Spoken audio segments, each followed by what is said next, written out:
Welcome viewers. आज की tally ERP.9 की क्लास में हम सीखेंगे इन्वेंट्री को कैसे मैनेज किया जाता है। किसी भी बिजनेस के लिए स्टॉक मैनेजमेंट सबसे इम्पॉर्टेंट एरिया होता है, बिकॉज कोई भी ट्रांजैक्शन, कोई भी लेन देन बिजनेस में होगा, बिजनेस ने सेल्स करनी है तो वो अपने स्टॉक को सेल करेगा। इसके लिए उसको अपने स्टॉक को मैनेज करना बहुत ज़रूरी है। आज की क्लास में हम ये सीखेंगे इन्वेंट्री को टैली ERP.9 कैसे मैनेज करता है। पहले हम ये देखते हैं इन्वेंट्री मैनेजमेंट के इम्पॉर्टेंट कंपोनेंट्स कौन कौन से होते हैं। हमारे पास सबसे जो पहला पॉइंट है स्टॉक मैनेजमेंट या इन्वेंट्री मैनेजमेंट का, वो है unit of major.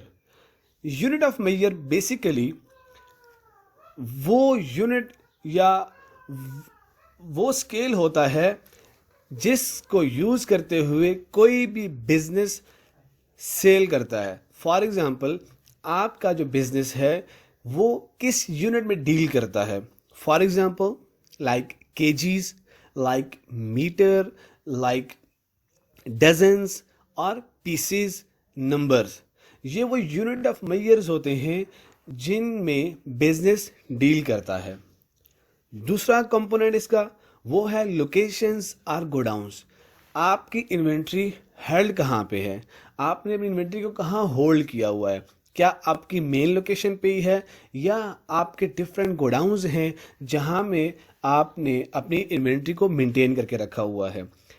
Third one हमारे पास होता है stock group. Stock group basically हम कैटेगराइज करते हैं according to their suppliers, companies और ब्रांड्स। फॉर एग्जांपल, हमारा जो बिजनेस है वो two different creditors, two different brands के लिए काम करता है, लाइक HP एंड डेल। तो ये जो दो हमारे पास डिफरेंट ब्रांड्स हैं, हर ब्रांड की जो भी प्रोडक्ट होगी हम उसको कैटेगराइज करेंगे उसके स्टॉक ग्रुप के साथ। फोर्थ वन कंपोनेंट होता है स्टॉक आइटम्स। इसके बाद हम स्टॉक आइटम्स को क्रिएट करते हैं। स्टॉक आइटम्स जो जो हमारी प्रोडक्ट होगी उसको हम सिस्टम के अंदर इनपुट देंगे। और पांचवा जो हमारे पास पॉइंट होता है जो इन्वेंट्री मैनेजमेंट का कंपोनेंट है वो है reorder level. Reorder level basically वो लेवल होता है, एक सर्टेन लेवल ऑफ इन्वेंट्री का मेंटेन किया जाता है जिसके बाद हम नया ऑर्डर प्लेस करते हैं अपने सप्लायर को। तो चलिए स्टार्ट करते हैं स्टॉक मैनेजमेंट या इन्वेंट्री मैनेजमेंट इन टैली ERP.9। तो पहला जो हमारा स्टेप था वो था हमारा यूनिट ऑफ मेजर। तो हम यूनिट ऑफ मेजर क्रिएट करना सीखते हैं। इसके लिए सबसे पहले आप इन्वेंट्री इन्फो को सिलेक्ट करेंगे। इन्वेंट्री इन्फो सेलेक्ट करने के बाद आप देखेंगे सबसे टॉप पे आपके पास stock groups, stock items, unit of measure, voucher types, copy alter, allocation details. हम सबसे पहले यूनिट ऑफ मेजर क्रिएट करते हैं। क्रिएट की ऑप्शन पे आ जाएं। सिंबल, फॉर एग्जांपल जो हमारा बिजनेस है वो डील करता है पीसेस में, 1 बाय 1 एक एक पीस में भी डील करता है। तो हम अपना यूनिट ऑफ मेजर जो है वो रखते हैं पीसेस और इसको हम सिंबल रख देते हैं PCS का। इसके बाद इसका फॉर्मल नेम पीसेस और इसे यहाँ पे एक्सेप्ट करवा देंगे। तो सो सिंपल, हमने एक यूनिट ऑफ मेजर क्रिएट कर लिया। बैक जाएंगे, आप देख सकते हैं डिस्प्ले की ऑप्शन में जो आपका यूनिट ऑफ मेजर है वो है पीसेस। इसके बाद सेकंड स्टेप हमारे पास होता है स्टॉक ग्रुप्स का। स्टॉक ग्रुप क्रिएट करते हैं। जैसे पहले मैंने डिफाइन किया, स्टॉक ग्रुप बेसिकली आपके ब्रांड्स, आपके क्रेडिटर्स, सप्लायर्स जिनके प्रोडक्ट को आप डील करते हैं, आप उनके अलग से क्या कर लेते हैं, ग्रुप्स बना लेते हैं। फॉर एग्जाम्पल, अगर आप इस केस में देखिए तो ये हमारे पास नंबर ऑफ प्रोडक्ट्स हैं और इनमें HP laser printer, HP desktop, HP laptop, HP scanner, HP fax machine, ये सारी जो प्रोडक्ट्स हैं ये HP की हैं। इसके बाद नीचे जो हमारे पास दो प्रोडक्ट्स आ रही हैं, डेल मॉनिटर और डेल कैमकॉर्डर, ये डेल कम्युनिकेशंस की हैं। तो हम क्या करेंगे, हर एक प्रोडक्ट को बनाते हुए पहले इनका ग्रुप बना लेंगे, फिर इसके बाद जो भी प्रोडक्ट होगी उसको इसके साथ लिंक कर देंगे। आइए देखते हैं, स्टॉक ग्रुप क्रिएट करते हैं। हमारे पास हमारे जो ब्रांड्स हैं, एक उसमें है HP टेक्नोलॉजी, HP टेक्नोलॉजी, इसको अंडर रखते हैं primary. Should quantities of items be added, आप इसे यस कर दें, एक्सेप्ट करवा दें यहाँ पे। इसके बाद जो हमारा दूसरा स्टॉक ग्रुप था वो था हमारा डेल कॉम का, डेल कम्युनिकेशन, इसको भी अंडर प्राइमरी ही रखें और इसको भी यस कर दें, एक्सेप्ट करवा दें। तो दूसरा जो पॉइंट था, दूसरा जो कंपोनेंट था हमारे पास, वो था हमारा स्टॉक ग्रुप। इसके बाद हम सेट करते हैं लोकेशंस और गोडाउंस। लोकेशंस और गोडाउंस को सिलेक्ट करते हुए यहाँ पे सबसे पहले हम जाएंगे फीचर्स में, उसके बाद इन्वेंट्री फीचर्स। इन्वेंट्री फीचर्स में आके आपके पास ये थर्ड नंबर पे होगा मेंटेन मल्टीपल गोडाउंस, और कहीं जगह सॉफ्टवेयर पे आ रहा होता है मल्टीपल लोकेशंस, तो इसे आप यस कर देंगे। उसके बाद इसे एक्सेप्ट करवा दें। एक्सेप्ट करवाने का तरीका कंट्रोल A कर दें यहाँ पे, तो एक्सेप्ट हो जाएगा। हमने गोडाउंस को इनेबल कर लिया। इसके बाद हम जा रहे हैं जी गोडाउंस क्रिएट करने। यूनिट ऑफ मेजर के नीचे अब गोडाउंस शो हो रहे हैं, तो आप यहाँ पे क्या करेंगे, गोडाउन क्रिएट कर लेंगे। सिंगल गोडाउन, मल्टीपल गोडाउन, आपके बिजनेस की जो रिक्वायरमेंट है उसके अकॉर्डिंगली जितने गोडाउन्स, जो लोकेशंस हैं, आप वो बना सकते हैं। तो देखते हैं गोडाउन कैसे क्रिएट करते हैं। गोडाउन क्रिएशन, आप गोडाउन का यहाँ पे नाम रखेंगे जहाँ पे आपकी प्रोडक्ट, जहाँ पे आपके गोडाउन्स हैं, आपकी प्रोडक्ट्स जो हैं जहाँ मेंटेन की जाती हैं, जहाँ पे आपके स्टॉक को मेंटेन किया हुआ है। फॉर एग्जांपल हमारा जो गोडाउन है वो है दिल्ली बाज़ार में, दिल्ली बाज़ार।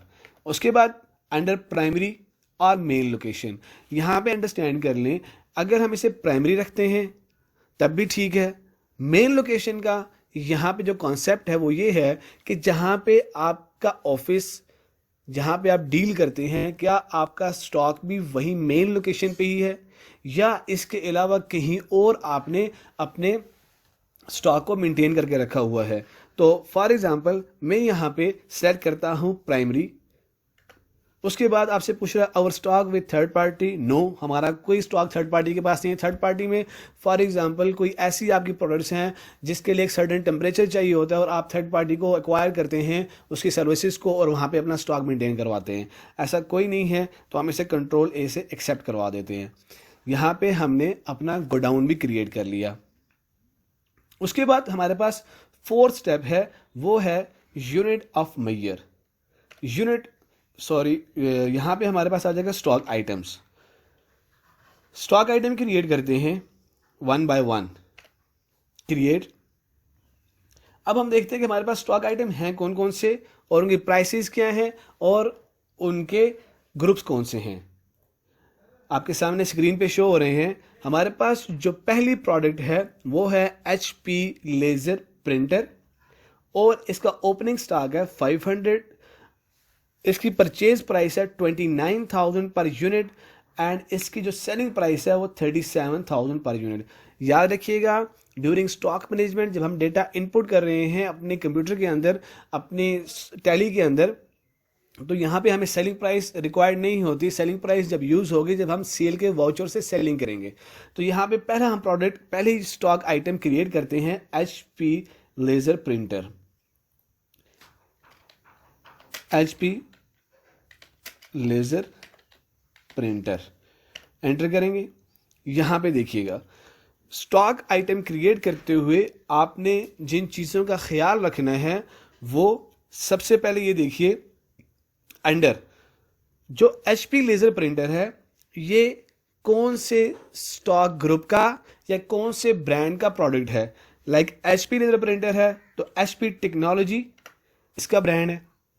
सेकंड वन, आप इसके लिए यूनिट कौन सा यूज़ करेंगे, हमने जो अपना बनाया यूनिट ऑफ मेजर वो है पीसेस। ये दोनों चीज़ें बहुत ही ज़रूरी हैं स्टॉक आइटम क्रिएट करते हुए। अगर आप इन चीज़ों को मिस करेंगे तो आपके पास यहाँ क्वांटिटी की ऑप्शन नहीं आएगी। हमारे पास जो ओपनिंग बैलेंस है एचपी लेजर का जो गिवन हमारे पास डेटा में वो है 500 units.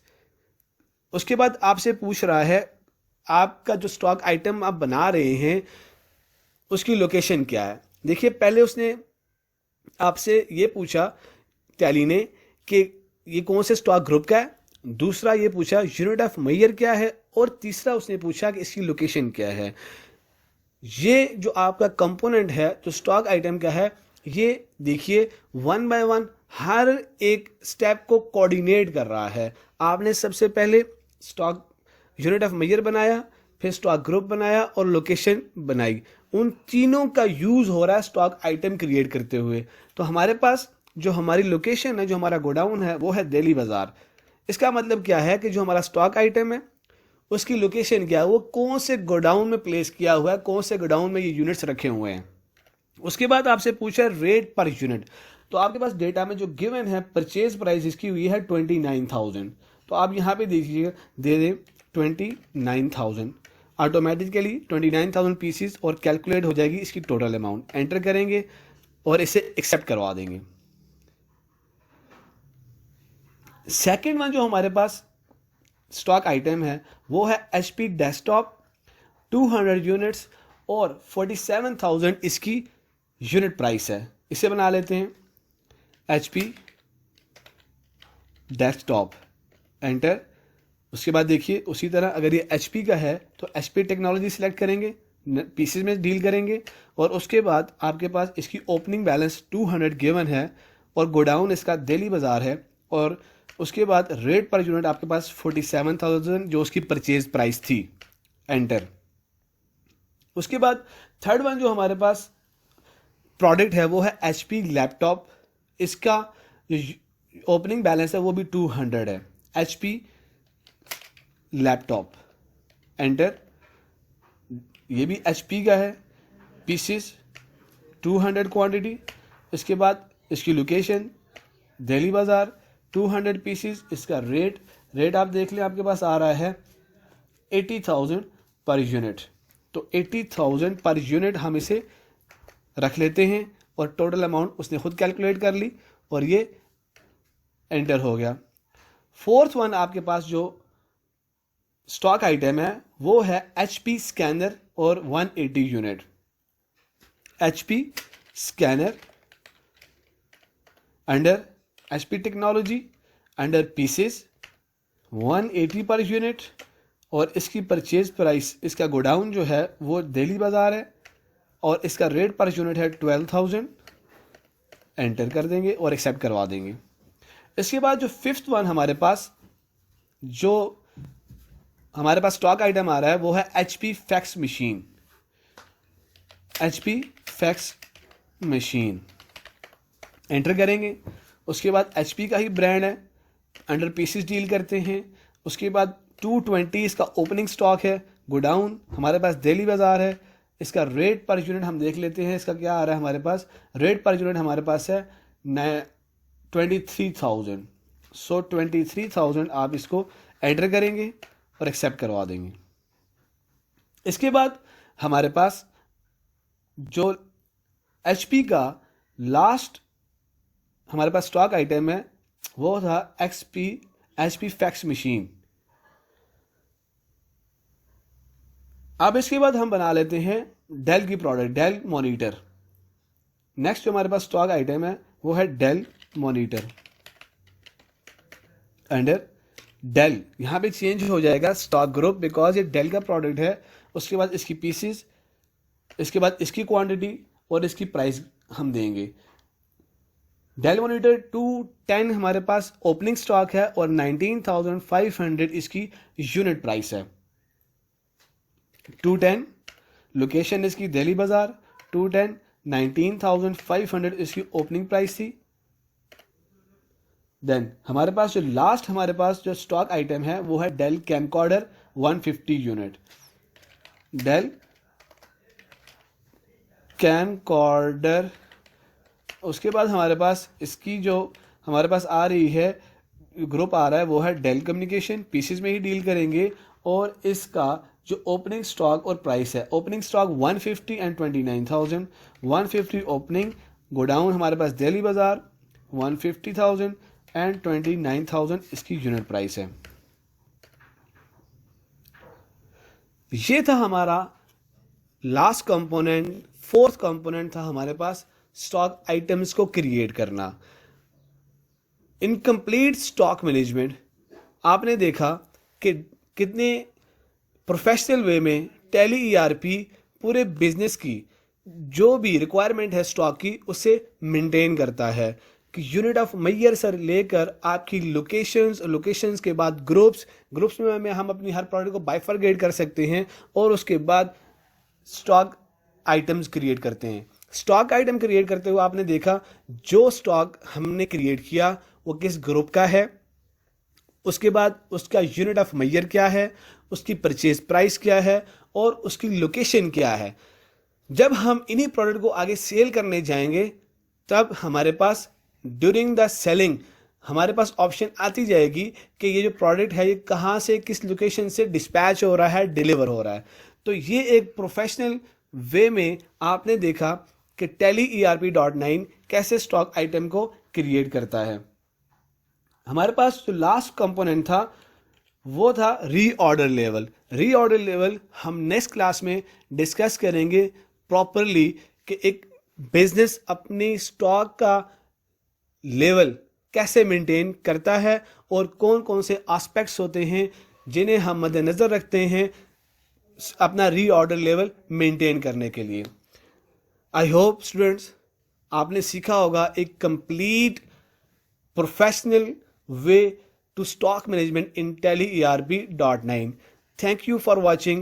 If you have any question, आप हमारे कमेंट बॉक्स में कमेंट कर सकते हैं और क्वेश्चन कर सकते हैं। अगर आपने अभी तक हमारा चैनल सब्सक्राइब नहीं किया तो काइंडली सब्सक्राइब कीजिए और बेल आइकन के बटन को प्रेस कीजिए ताकि हमारी हर नए आने वाली वीडियो आपको मिल सके। Thank you.